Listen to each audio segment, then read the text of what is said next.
Om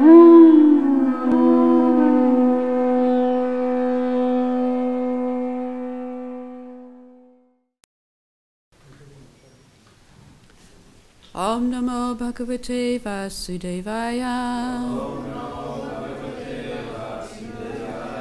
Om Namo Bhagavate Vasudevaya.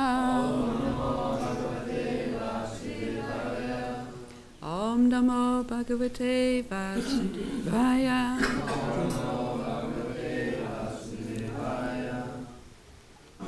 So today we're reading from Srimad Bhagavad-Gita as it is. Chapter number 1, entitled Observing the Armies, in text number 37 through 39.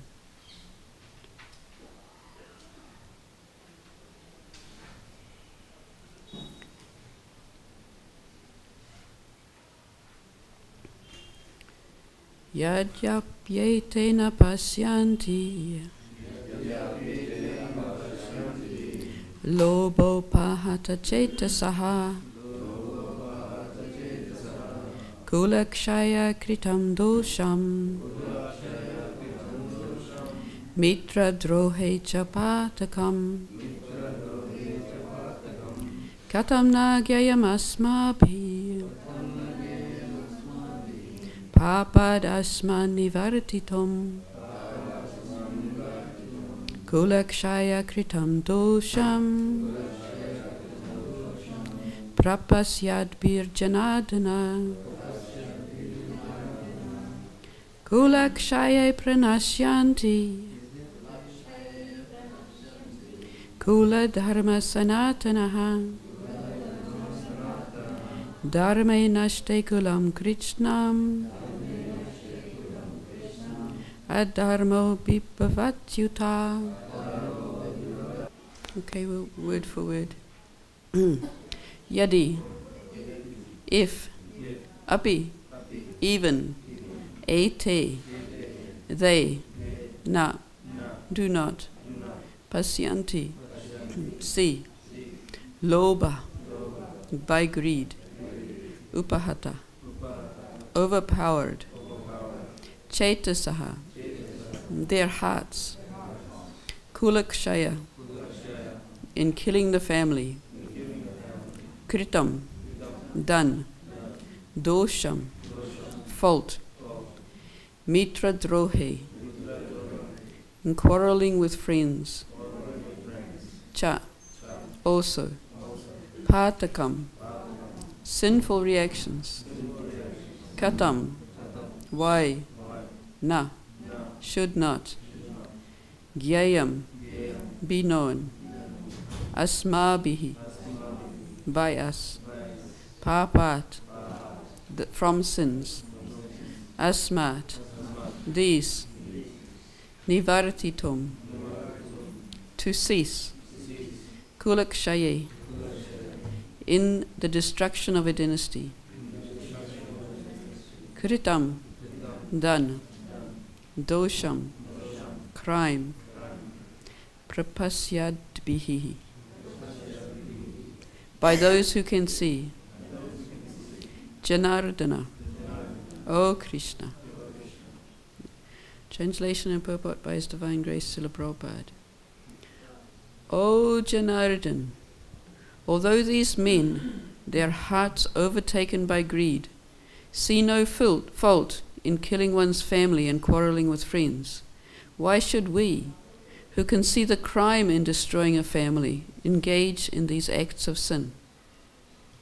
And please repeat, O Janardana, although these men, their hearts overtaken with greed,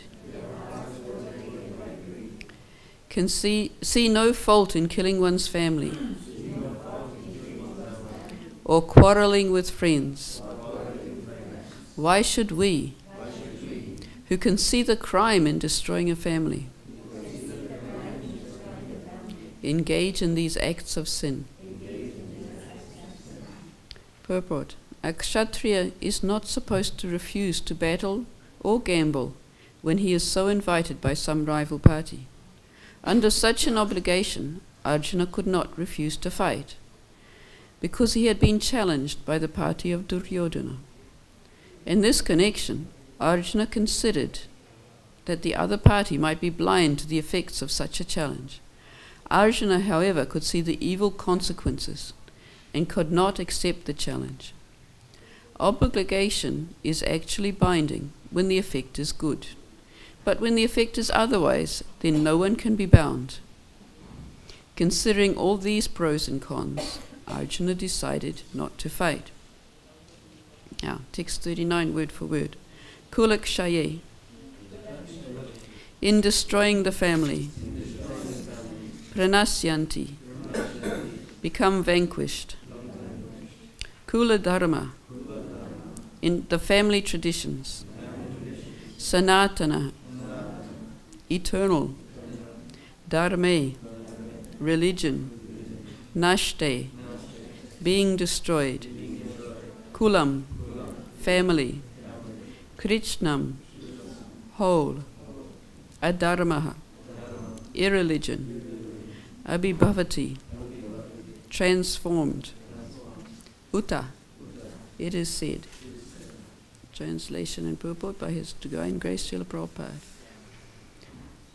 With the destruction of the dynasty, the eternal family tradition is vanquished, and thus the rest of the family becomes involved in irreligion.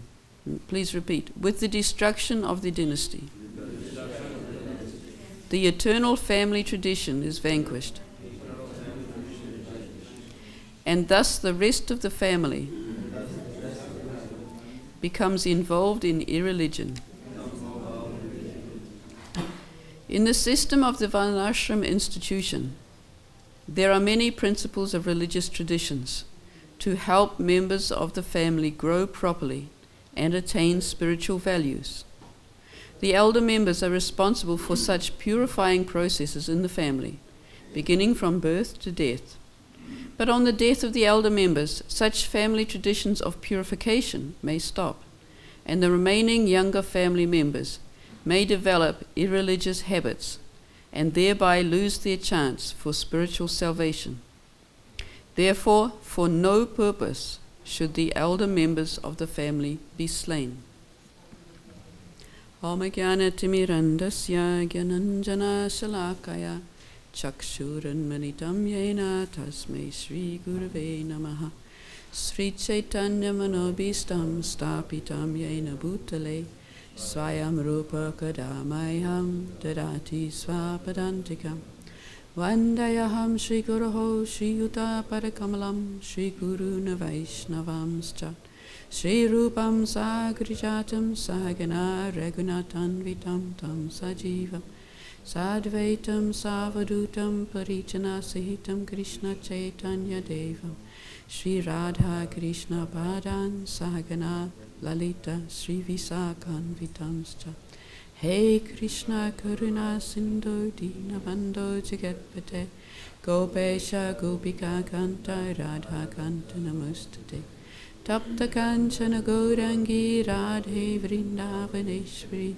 Vishabhanusite Devi Pranamami Hari Priye Vanchakalpatarubhyascha Kripa Sindhubhya evacha Patitanam Bhavanebhyo Vaishnavebhyo Namo Namaha Nama Om Vishnu Padaya Krishna Prestaya Bhutale Srimate Bhakti Vedanta Swaminiti Namane Namaste Saraswati Devi Gauravani Pracharane Nirvishesha Shunyavadi Paschatya Deshatarane Sri Krishna Chaitanya Prabhu Nityananda Sri Advaita Gadadhara Sivasari Gaura Bhakta Vrinda Hare Krishna Krishna Krishna Hare Hare Hare Rama Rama Rama Hare Hare.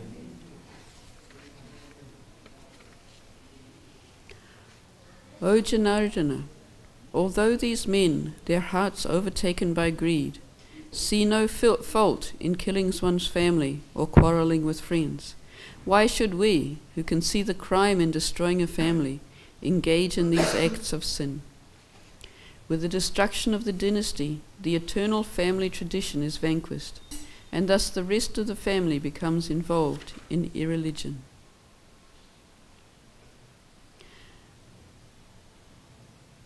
Hare Krishna. Hare Krishna. Right, so Srila Prabhupada spoke exactly on these verses. Go the right way. And some points in this first verse, he spent quite a lot of time explaining. So we'll try and look at these word for word to start with. In the first verse, Yadyapi ete na pasyanti. So ete na pasyanti, he's talking about Duryodhana and his family. They cannot see. And what Prabhupada stressed when he was speaking on these verses was why they cannot see, which is in the next line. Lobo pahata chetasaha. So lobo is by greed, upahata, overpowered, chetasa, their hearts. So their hearts are overpowered by greed. So Srila Prabhupada spent a long time speaking on this, how when one is in the material concept of life, one can only think of satisfying one's own senses. In the Dharma Shastras, there are so many activities which you should put your endeavor towards, and satisfying your senses is one of them, and looking after your family is another, and religious principles is another, and spiritual advancement is another, and there is a fifth one as well. But there are 5 items. But Srila Prabhupada was saying how in this age of Kali, everybody puts all of their effort and all of their wealth into this satisfying the senses because of this greed, because they do not know. Kulakshaya kritam dosham, the fault of killing a family, and mitra dohe chapadakam, the sin also of quarreling with friends.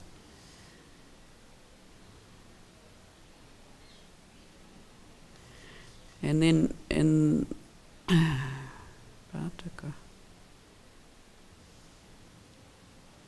that last one, patakam, which is the sin.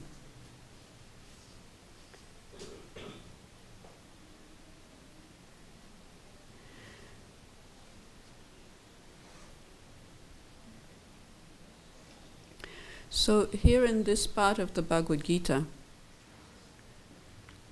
we're looking at what's been described by those who comment on the Bhagavad-Gita as the 5 reasons why Arjuna is giving not to fight. He speaks from about verse 31 through to the end of the chapter, giving reasons why he doesn't want to fight. And particularly Bhurijan in his commentary has given that as 5 separate categories. It's this one here. So in the first section from 28 to 30, Arjuna was being compassionate. He didn't want to kill his family because they were friends and relatives, and he felt sorry for them. After that, he moved on to thinking, well, even if I win, then how can I enjoy? Because all my friends and families are gone. So then that's a more selfish aim. He's looking at his own enjoyment. From 36 through to 38, so that was yesterday's verse, and today's first 2 verses, he's talking about fear of sinful reaction. So here in these verses, he's saying, well, the other side can't see what's wrong with killing their family, but I can see it. I can see how it's going to destroy the family. So this is a sinful reaction. If I cause so much destruction, then I'm involved in a sinful activity. So this is wrong, and I choose not to do it. He says, I can see better. Bhurijan Prabhu also explains that there's some Kshatriya pride is also involved in this. He is saying, they can't see, but I can see. I can see that there's a fault in this action, even though it's an action that I'm supposed to take because they've challenged me to fight. In the previous verse 36, which is also part of this section, Arjuna had said, sin will overcome us if we slay such aggressors. Therefore it is not proper for us to kill the sons of Dhritarashtra and our friends. What should we gain, O Krishna, husband of the goddess of fortune? How could we live happily by killing our own kinsmen? So in the commentary to this, Burijan Prabhu has mentioned Vishwanath Chakravarti Thakur. Let's see if we can find it.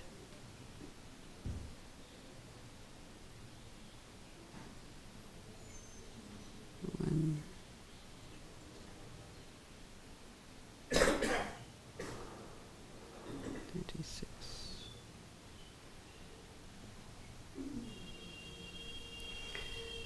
So there are so many reasons why to kill aggressors. That's given in the purport for yesterday's verse.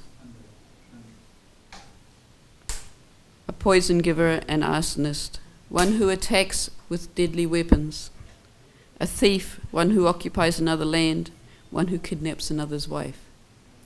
So actually, the Pandavas did all of these six. I mean, the Kauravas did all of these six to the Pandavas. So in that way they deserve to be slain, because they're aggressives. It's described here how it's done. The Pandavas suffered each of these forms of aggression at the hand of the Kauravas, who are now poised to attack. Duryodhan fed Bhima a poisoned cake. He arranged for a house of lac to be built, and the Pandavas conspired to have it set ablaze while they slept. Shakuni cheated in a dice game and plundered all their wealth. The Kauravas then occupied the Pandavas' land. Finally they stole Draupadi by foul means, once during a dice game, and once when Jayadratha attempted to kidnap her. So now Vishwanath Chakravarti Thakur is explaining why Arjuna is going beyond this and saying, I'm not going to slay them. He says that this comes from Artha Shastra, that one should kill these six aggressors. But Vishwanath Chakravarti Thakur says Arjuna is speaking from the level of Dharma Shastra, and Dharma Shastra is above Artha Shastra. So in that way, he can be justified in saying one in the Dharma Shastra propounds that one killing one's friends and relatives is never permitted. So in that way, he's justified in making that choice. So this is all extremely confusing. How does one determine what is right and what is wrong?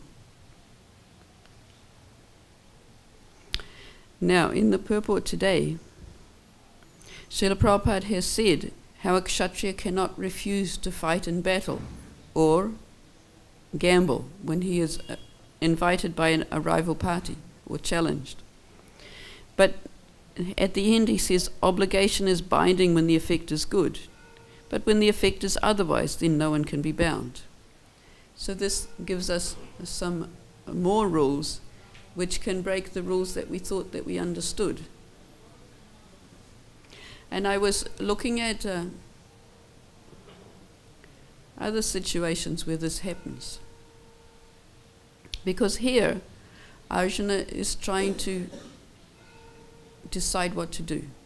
His next reason is destruction of the family, and his final reason is indecision. He simply can't decide. There are so many shastras and so many rules that how do you decide which one is the most important? So another place where immediately I thought about this, that obligation is not binding if the effect is bad, is that this is one of the excuses that Shukracharya comes up with when Bali Maharaj wants to give 3 steps of land to Vamanadev. So earlier in the 8th canto, there was the churning of the ocean of milk.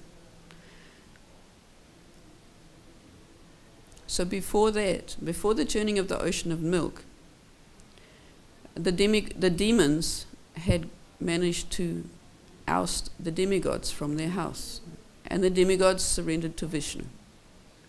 And Vishnu says, well, let's make a truce with the demons and I'll help you, and we can churn this ocean of milk. poison will come out, and then nectar will come out. And so in this way, we'll make a truce, and I'll help you, and you'll gain back your kingdom. So in this way, Indra managed to oust Bali Maharaj. And then Bali Maharaj, he managed to please his spiritual master after that.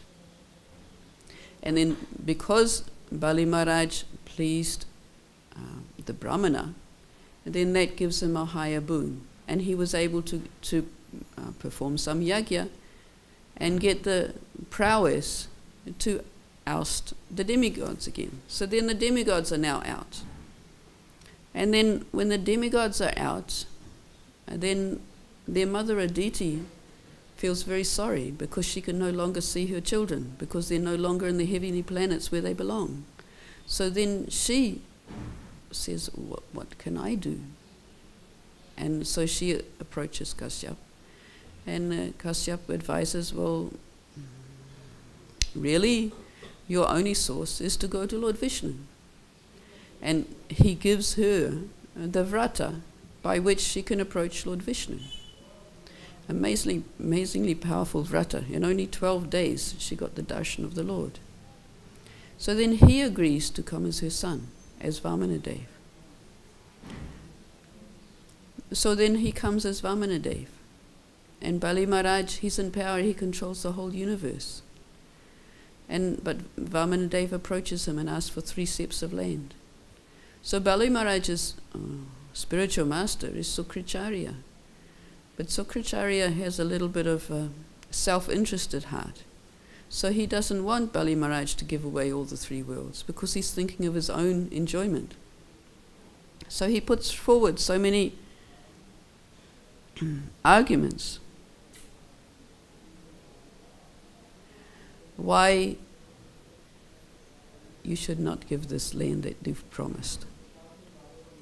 He starts off saying, well, if you give away your land, you've got nothing. So a person with nothing shouldn't be charitable because it's not fair, they can't maintain themselves. And he says, but then you're thinking you already made the promise, but that's all right, because for so many reasons you can break the promise. If I can find it. It's Srimad Bhagavatam 8:19, right at the end.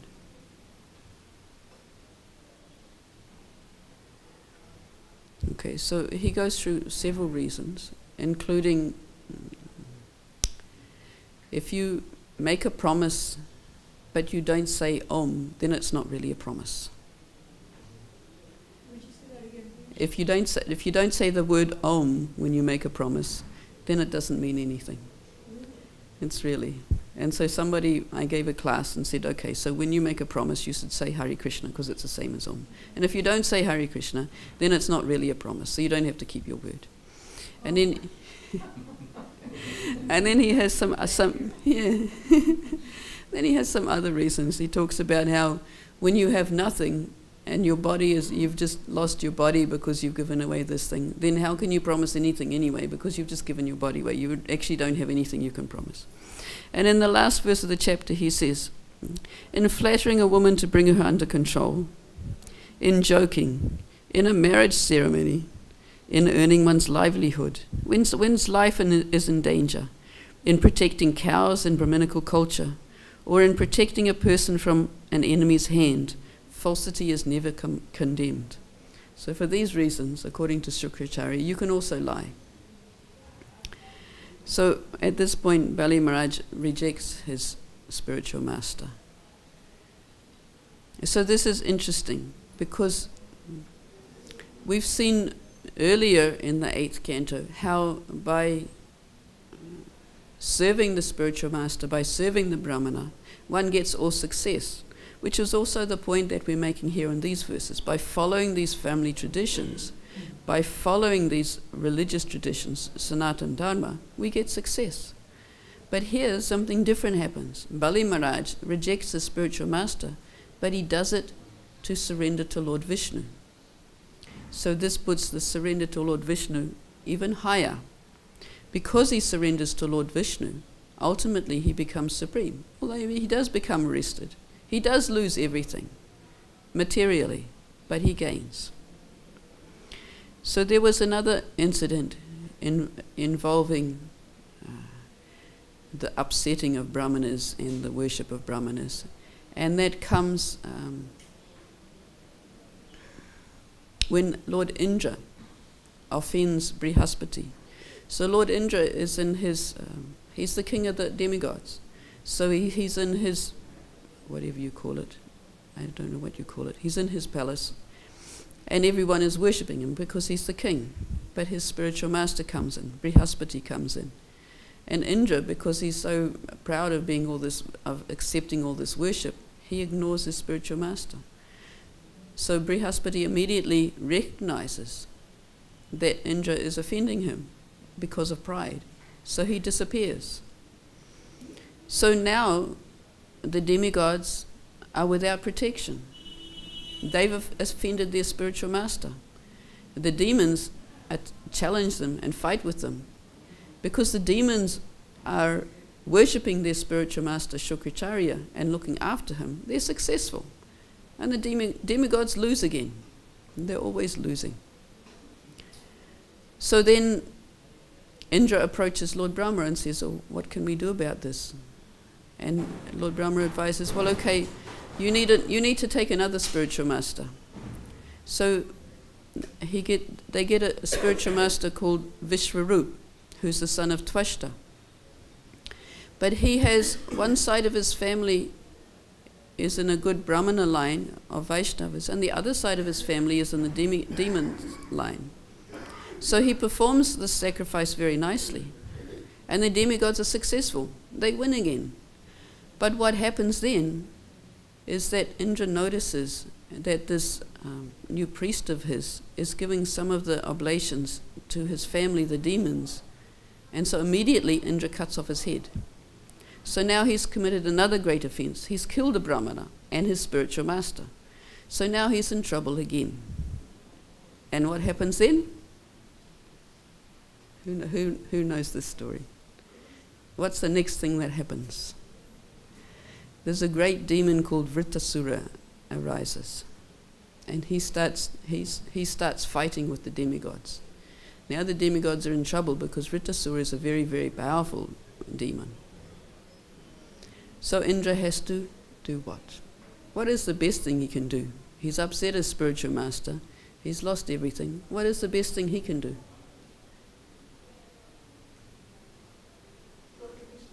Go to Vishnu. Exactly what he does. So he goes and surrenders to Lord Vishnu. And he's advised, so what you have to do now is you have to make a weapon that can kill Vritasura. You have to go to this great sage called Dadichi and ask him for his bones. And with these bones, you can make a weapon, a vajra, that will kill Vritasura. Now Indra's worried. He's got to go back to another highly advanced Muni, Brahmana, Vaishnava, and say, "Look, do you mind? I can just take your bones. You might lose your life. Can I have your bones?" And he's worried, he's scared, he doesn't want to do it. Because he knows, now he's learned his lesson, he knows how bad it is to offend a Brahmana. But he has to. So eventually he's persuaded to do that. And Dadichi plays with him for some time. He says, "What? You want my bones?" And then Indra says, "Well, Lord Vishnu told me to ask." "Oh, Lord Vishnu asked, no problem, you can have them." And then he has the weapon, and still he's afraid of this demon Vritasura. He's afraid. But Vritasura is actually a great devotee, even though he's in a demon body. So Vritasura, he wants to finish this life in the demon body. So he says, "Come on, Indra, I know you've got the weapon, use it." And so eventually, he's also successful. Indra, again, uses the weapon because it is given by Lord Vishnu. It's successful, and he again wins power. So in this way, some of these family traditions and some of the Sanatana Dharma is being described. How we've got so many things, how to choose what to do, And it's very difficult to make the right choices. We can look after our spiritual master, look after the brahmanas, but even higher than that is looking after Lord Vishnu or Krishna. We can follow this Sanatana Dharma, but at the end of the Sanatana Dharma, we have to follow Lord Krishna. So in the second chapter, there's some verses that say exactly that.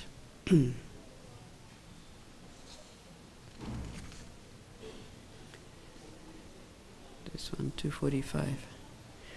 245 and 246. Trigunya Vishaya Veda, Nishtrigunya Bivarjana, Nirdvandvo Nicha Sattvasto, Niryoga Kshema Atmavan. The Vedas deal mainly with the subject of the three modes of material nature. O Arjuna, become transcendental to these modes. Be free from all dualities and from all anxieties for gain and safety, and be established in the self. So Arjuna has been giving in this first chapter all these reasons why he should not fight, and they're based on very good dharmic principles. They're based on the Vedas, they're based on the Shastras. But here Krishna is explaining about the higher principle. You have to know the purpose of the Vedas. The Vedas are dealing mainly with the three modes of nature, but become transcendental. In the following verse, Yavan arta udapane sarvata samplutodate tavan sarveshu vedeshu brahmanasya vijarnataha. All the purposes served by a small well can at once be served by a great reservoir of water. Similarly, all the purposes of the Vedas can be served to one who knows the purpose behind them. So in this way, as Krishna is giving the hint that the Vedas are a vast body of knowledge, and we really need to know the purpose behind them. And if we can fulfill that purpose, we don't necessarily have to worry about all the little details. So this is summarized in 15:15. It's a nice, easy verse. Sarvasyatam radhi sanivishto mata smritir gyanam apohanam cha vedais cha sevar aham eva veju vedanta krit vedavid eva chaham. So vedais cha sevar aham eva veju. By all the Vedas I am to be known. So this is the purpose of the Vedas. So in serving Lord Krishna, all the purpose of the Vedas is fulfilled. So when we come back to these reasons that Arjuna is giving, he's given reasons that are based on the Shastras, that are based on the Vedas. They're very good reasons. And we use them when we're preaching also, including the fall down of the family traditions we haven't really talked about yet. But the higher one is to know the purpose behind, and what is Krishna's purpose, and how the service to Lord Krishna is even higher. So going through into the second and third chapters, Krishna is responding to each one of Arjuna's doubts.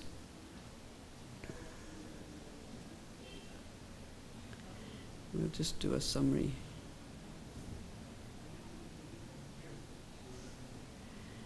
Okay, so compassion was spoken about 128 to 30.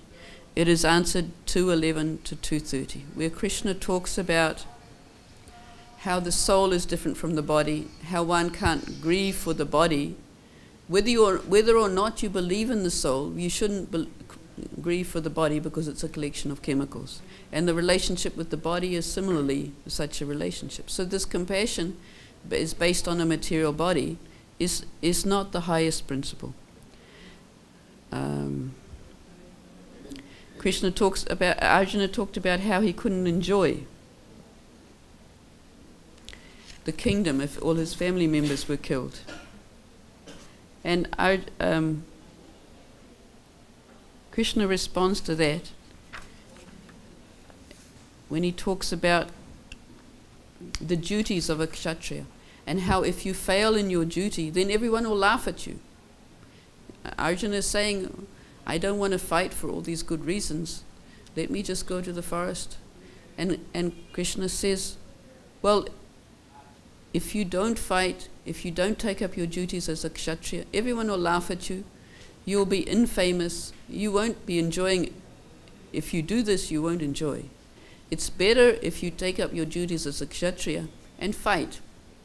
Either you win and you get all this kingdom to enjoy, or you lose and you go to the heavenly planets. So better you take up your duty as a kshatriya. So here Arjuna has a duty as a kshatriya, but he thought he had found a higher purpose. So in this way we can understand that confusion can reign without proper guidance. Fear of sinful reaction, we discussed that a little bit, how we have to find the purpose behind the Vedas. And we have to do our duty, is the other verse, 324.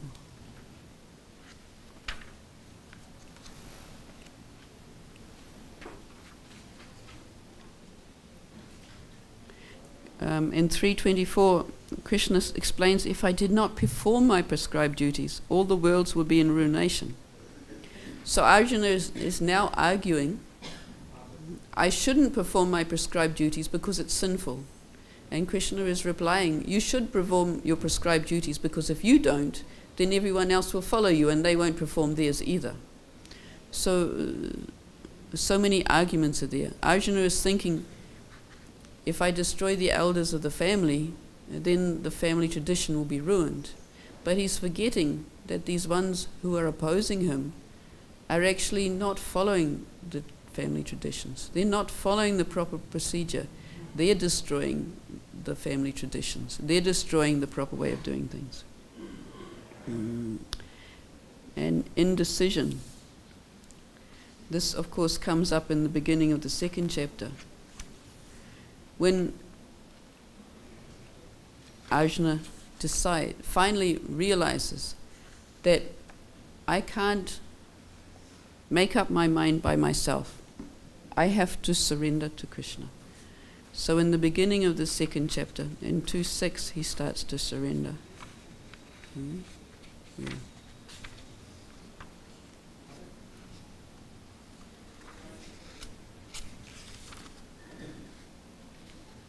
2:7. Yeah, so his indecision is in 2:6.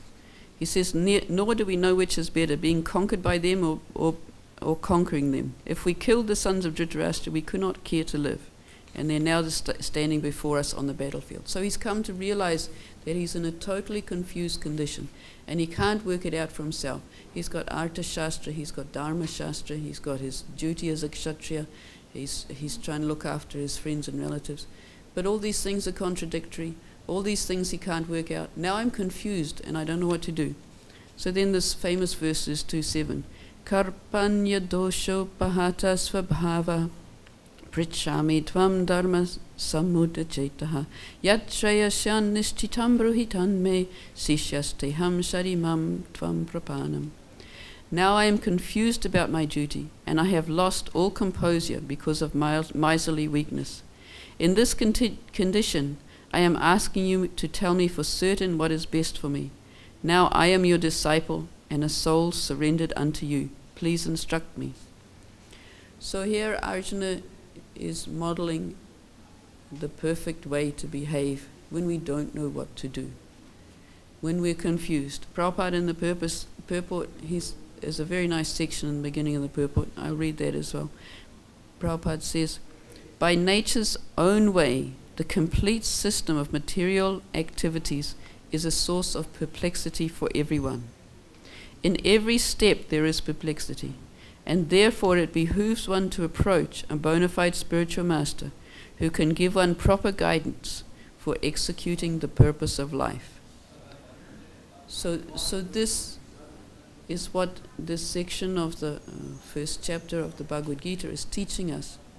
How we've got so many good principles in the Veda, so many proper things to do, and if we don't follow them, certainly society is destroyed. we can see now how society has been destroyed by not following these family traditions. What Arjuna has feared has come into place. Because there is no following of these family traditions with proper samskaras and worship of the ancestors and looking after the Vedic traditions. Now there is so much of Varna Sankara, and Prabhupada explains also in his lecture on these verses how when the population is full of dharma of Varna Sankara, you actually can't bring in an orderly government. It's just simply not possible. Because they will oppose it, they won't follow it. And you can see it happening in this society today.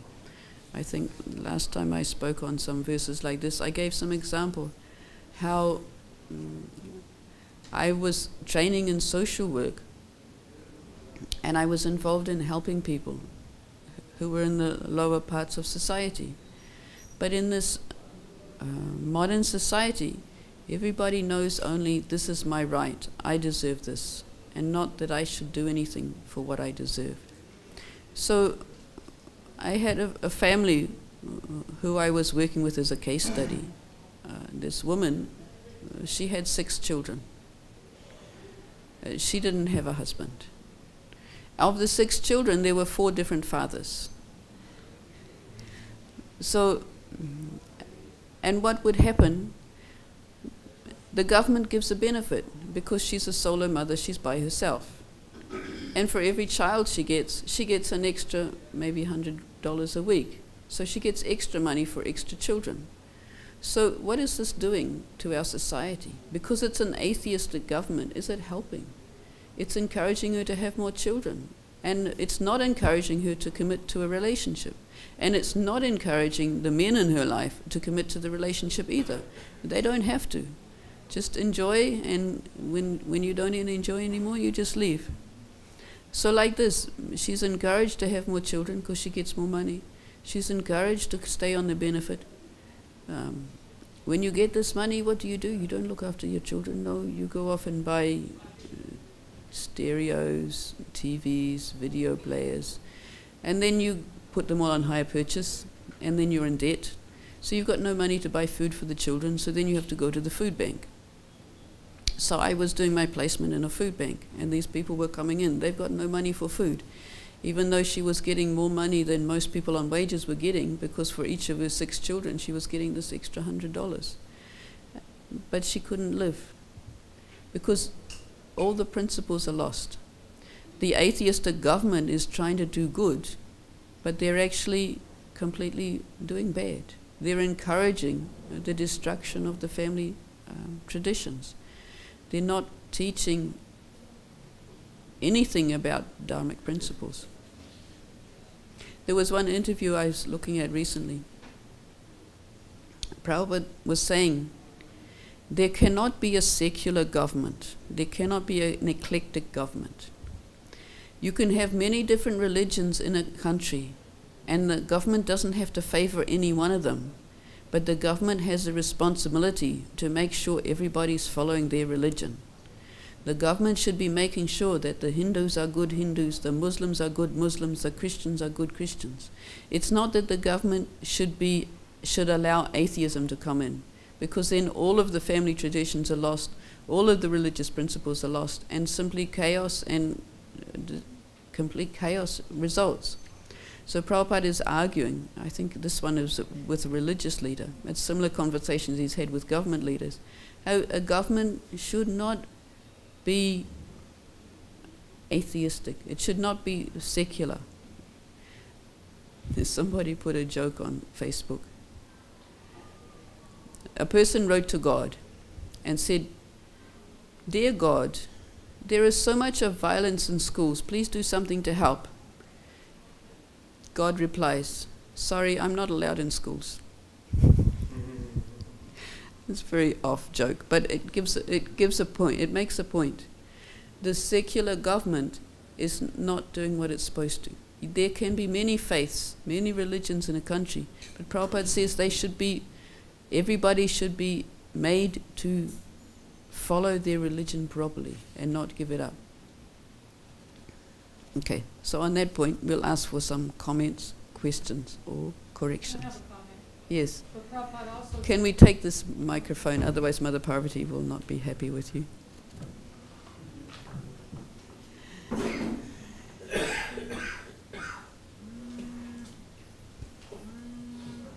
However, Prabhupada also said that ultimately force will not stand. Yes. Force will not stand, but still it's the government responsibility, not by force, but by teaching proper principles. Teaching. Yeah, teaching proper principles. Or, well, actually by making sure that the different religions teach the proper principles to their followers. It's not necessary that the government does it all themselves.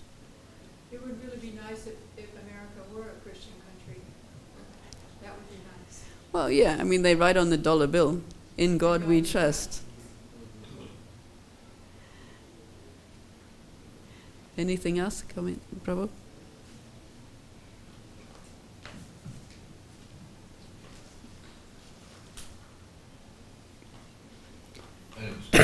The government shouldn't interfere in this one matters about their religion, whatever they want to do, they should follow them.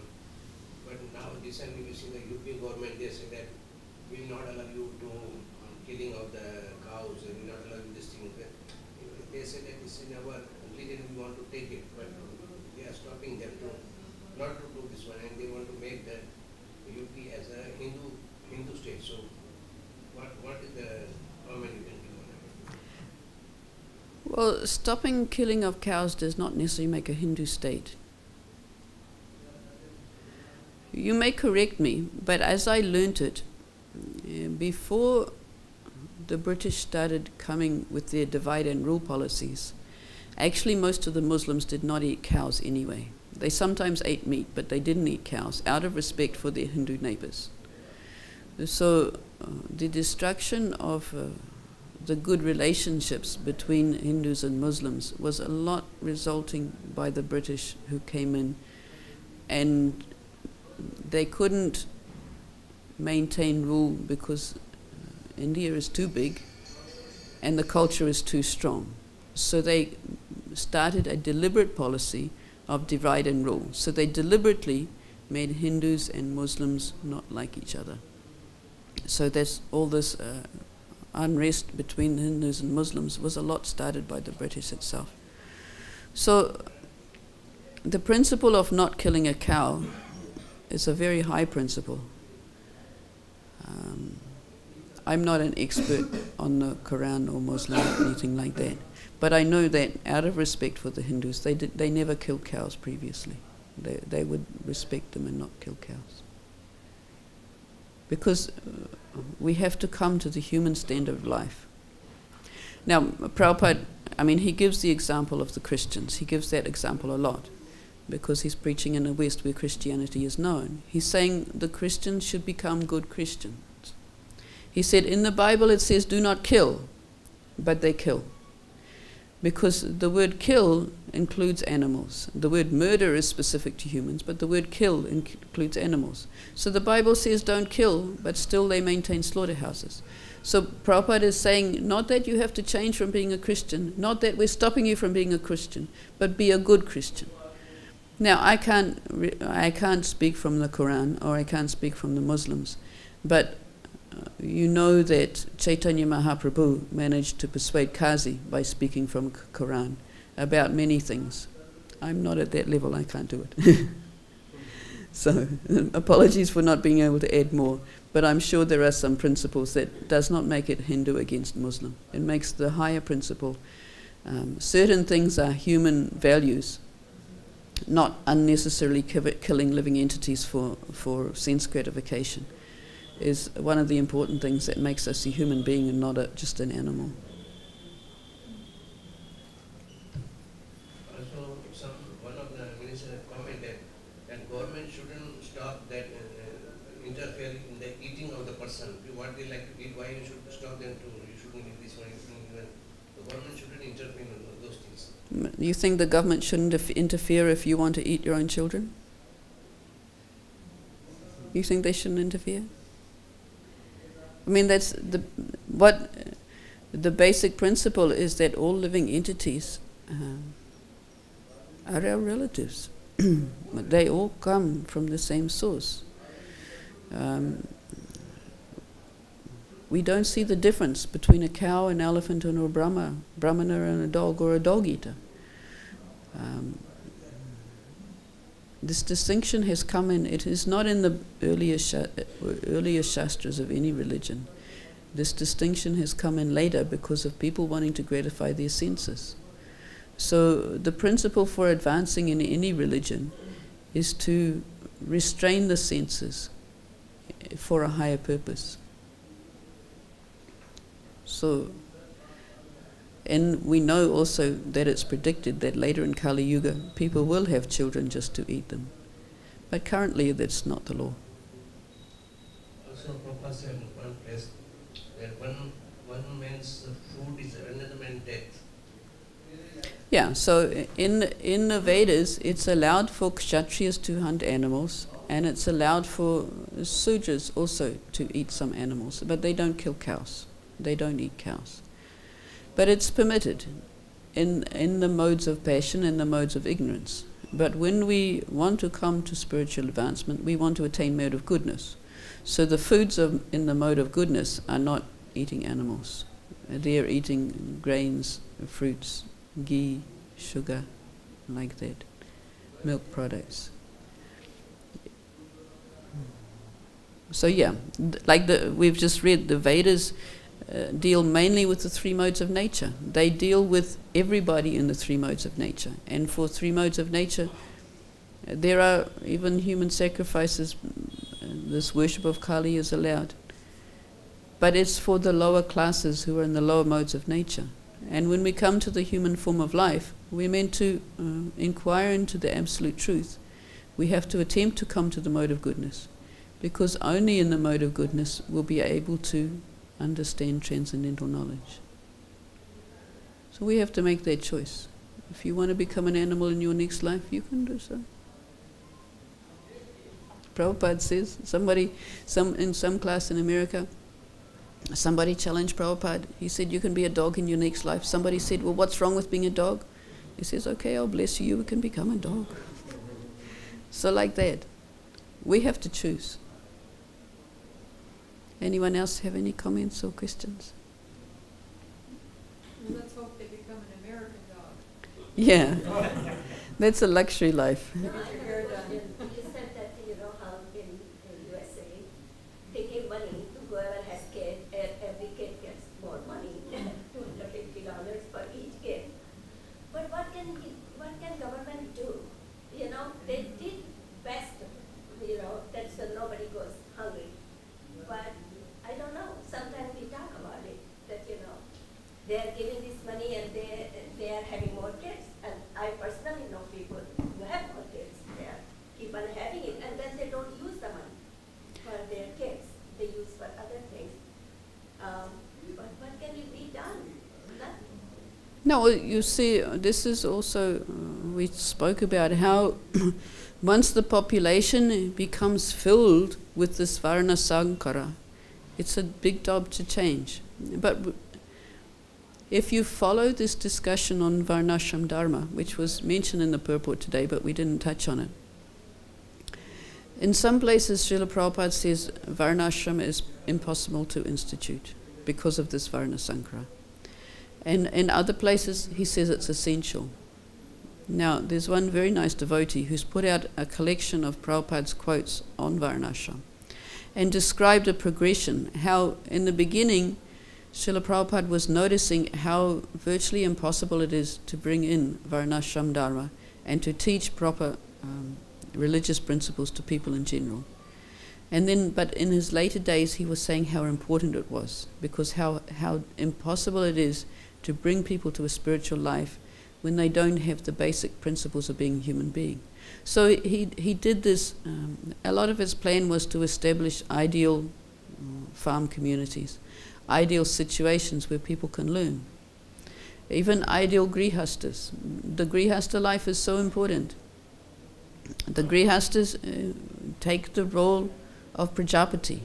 They are representatives of Lord Brahma. They have to populate the earth with pious people and train them how to get free from the modes of nature.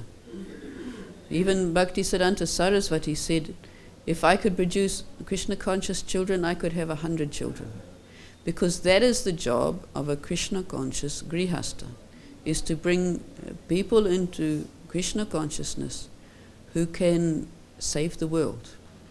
So by having successful farm communities that describe Varnashram Dharma, and by having successful grihastas throughout the whole community that can teach people about these proper principles.